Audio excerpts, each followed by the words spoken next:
Bonjour à tous, on se retrouve sur 100% IFSI pour une vidéo consacrée au TFE infirmier et la soutenance orale.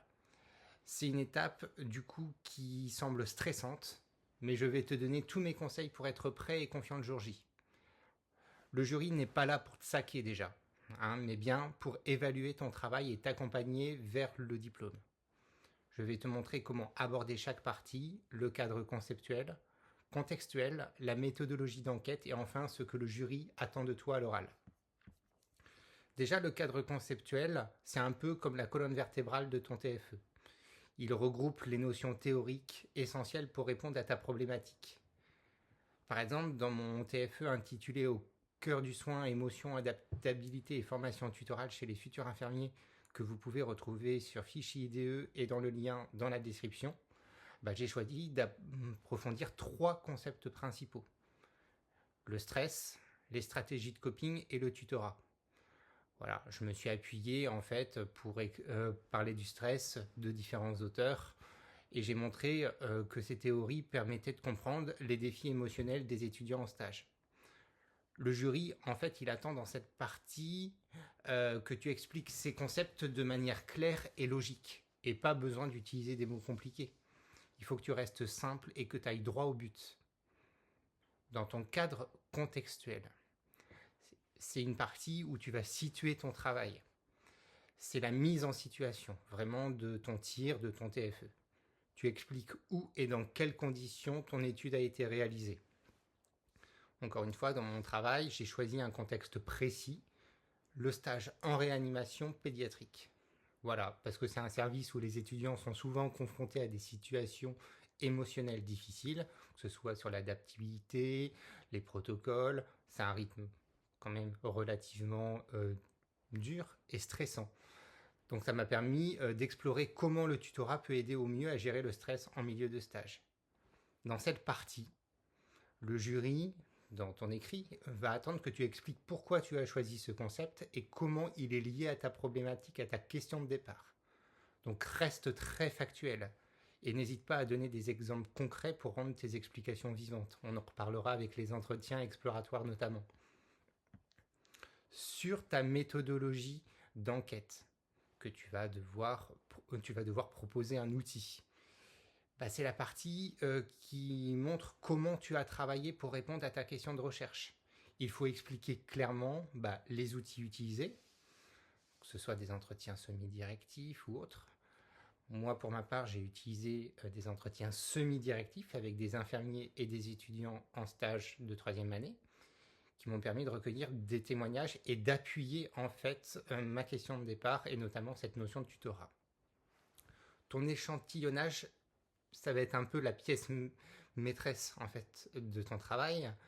Tu vas choisir vraiment quel public précis tu as besoin pour ta problématique. Moi, c'était des étudiants de 3e année et des infirmiers qui avaient entre 2 à 5 ans d'expérience. L'analyse des données, je te conseille de les regrouper par thème pour approfondir en fait ton tir. Notamment, moi j'ai fait plusieurs thèmes, la gestion du stress, la communication et l'impact du tutorat. Ça m'a permis d'avoir en fait une vision claire des résultats.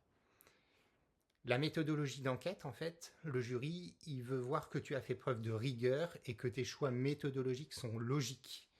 Il ne cherche pas à te piéger, mais à comprendre juste ton cheminement.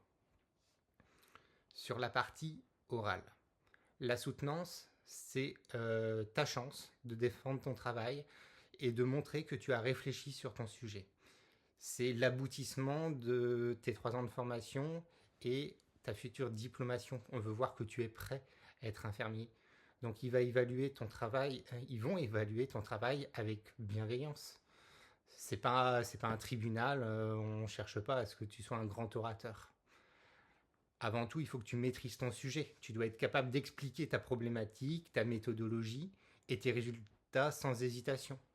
Il faut que tu te prépares à répondre à des questions, principalement type pourquoi avez-vous choisi ce concept ou quelles sont les limites de votre étude, pourquoi vous avez plutôt choisi des entretiens semi-directifs. Tu dois savoir répondre à ces questions-là. La clarté de ta présentation, elle est hyper importante. Il faut que tu saches structurer ton exposé, je dirais, en 3 grandes parties. Ta problématique, ta méthodologie et tes résultats. Lors de ta soutenance orale, il est tout à fait possible de faire un PowerPoint qui est sobre, avec peu de texte, mais des idées fortes, soit très synthétique. Il faut aussi que tu sois en capacité de défendre tes choix. Par exemple, si on me demande pourquoi j'ai choisi le stress comme concept central, je réponds que c'est un enjeu clé pour les étudiants en stage et je m'appuie sur mes lectures et sur les entretiens, par exemple. Puis un autre point qu'on a tendance à oublier, mais c'est aussi sa posture professionnelle le jour de la soutenance. Le jury va observer un peu tout, ta manière de t'exprimer, de gérer ton stress, de garder une attitude posée. Et il faut que tu saches montrer que tu crois en ton travail. D'ailleurs, je vous laisserai un lien en description où vous pourrez retrouver ma trame de préparation de la soutenance orale.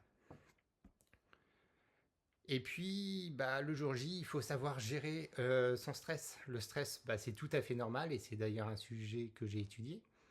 Pour ma part, voilà ce qui m'a aidé à rester calme le jour J, c'était déjà préparer mon discours.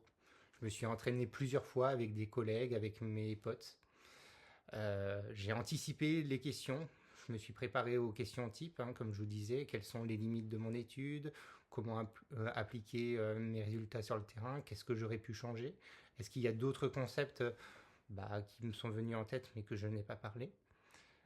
Venez avec un erratum.